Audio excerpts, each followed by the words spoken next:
Hello, welcome to the Baby Historian. Today I'm going to do a quick book review for White Blood, A History of Human Milk, How Babies Have Been Fed from Antiquity to Modern Times and Why It Matters by Lawrence Trevelyan Weaver, and it comes out on July 30th, 2021.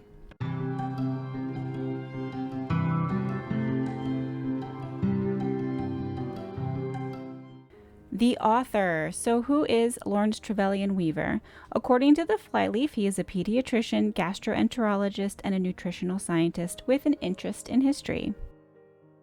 The subject, what's the book about? Ideas about breast milk and feeding babies over the last 2,000 years, give or take a few, in the Western world. The title White Blood refers to the long-standing belief that breast milk was converted from menstrual blood, the food for the fetus becoming food for the baby. It explained the cessation of menstruation many women experienced during pregnancy, as well as while exclusively breastfeeding.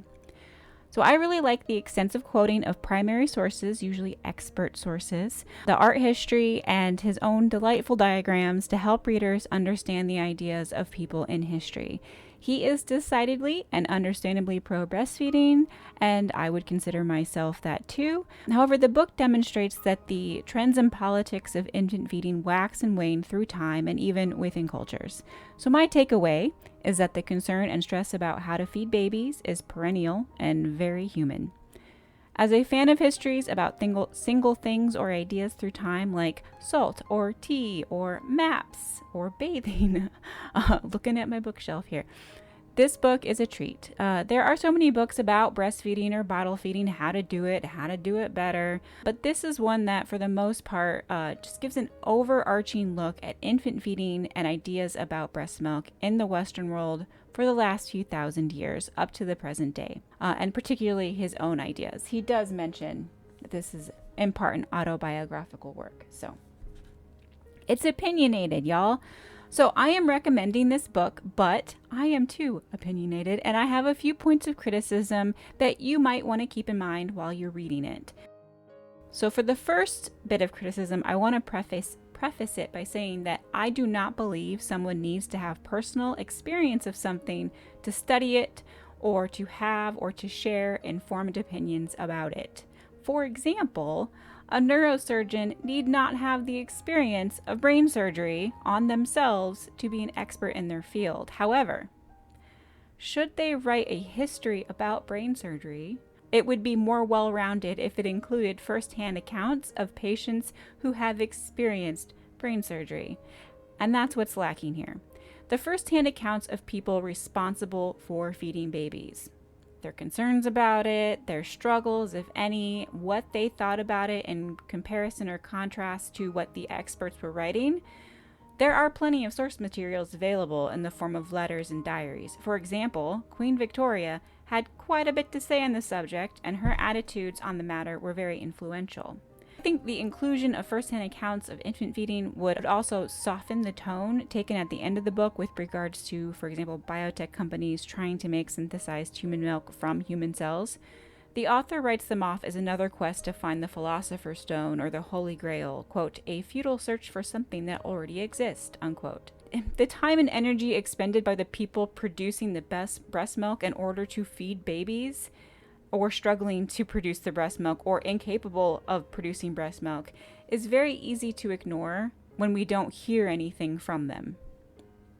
So the second criticism I have is that the narrative shifts from a focus on Western history to the developing world as we get closer to the modern day. It felt like a pivot away from acknowledging how safe formula feeding has become in the Western world. I understand that it is difficult to separate oneself from the politics one has grown up with, and in particular, the ravages of unscrupulous formula manufacturers in developing nations is despicable. The history of infant feeding in developing nations is different, though, from Western history of infant feeding that's presented in the book. Formula or artificial feeding is safe in Western nations because of Western culture's long struggle to make it safe, which has been documented in this book.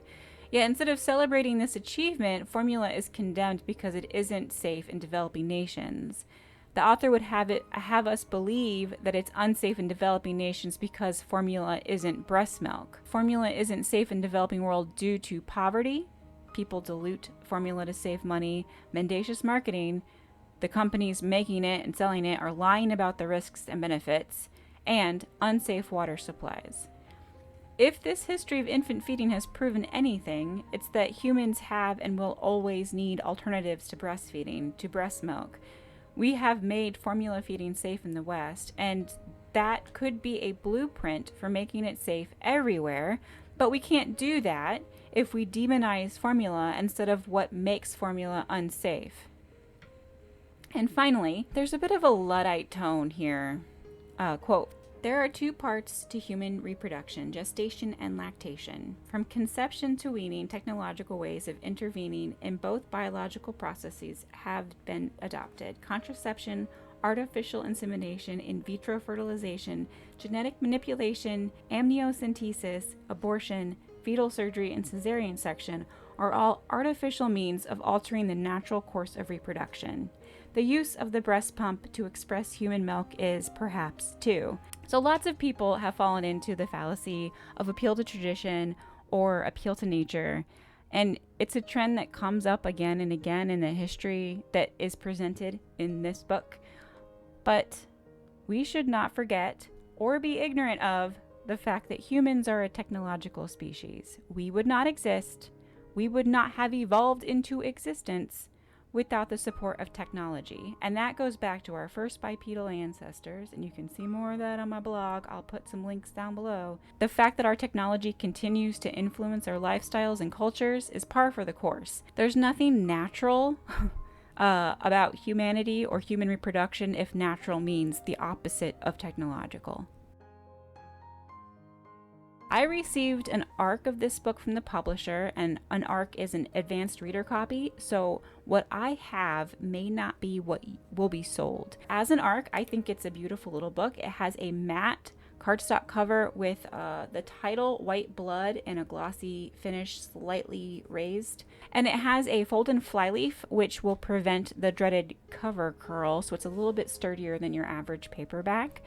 And the pages are thick. It has nice paper with color photographs or color images in line with the text, instead of having, for example, a bunch of photographs like lumped together on some glossy pages in the middle of the book. These are within the text. I think it makes for a better reading experience, personally. And, of course, there is a bibliography and an index for the nerds. Makes it easier if you're doing research on this subject. So I recommend this book, obviously, for baby history nerds.